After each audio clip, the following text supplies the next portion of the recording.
This is Jake Walter. We're on the margin of the Thwaites Glacier in West Antarctica. And we're part of a project, part of a broad initiative to better understand the Thwaites Glacier dynamics. So this is just a glimpse of sort of what our camp looks like.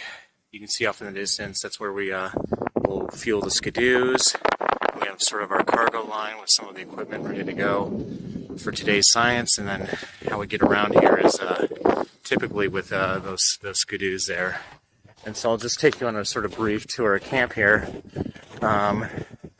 where we have some equipment right here out in front of this tent that we're staging to get ready to do some science. We're going to dip inside here, the Arctic oven, and this is our kitchen and our sort of area to stay warm and talk about science and get some of our science kit ready to go, which typically means being charged by the generator here. And we'll take a stroll through camp and show you some of the tents that we live in. This is an example of a Scott tent or a pyramid tent. It's a pretty robust sort of way of life here out in Antarctica. It's a pretty typical tent. There's a black flag over there. That black flag is the area to go number one, so we're not peeing all over camp. And so we had 6 participants on our project here, and so there are 6 tents, 3 Scott tents and 3 more typical sort of mountain tents or mountaineering tents. And we'll just sort of walk here through camp and sort of show you the layout. As we're walking, you might notice that I'm going up and stepping up and down, and we had a storm the second day of establishing camp, which created these drifts.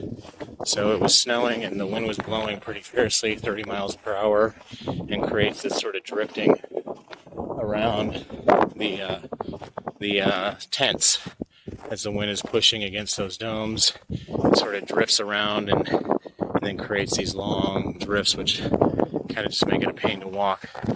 And then we're going to go in the last, maybe most important tent for some reason. This sort of toilet tent, where we sort of collect all our solid waste. And so we go in there, and then at the end of the season, we'll bury that waste. Then snow will fall, and so it'll get, become deeper and deeper, and nobody should ever find that solid waste there.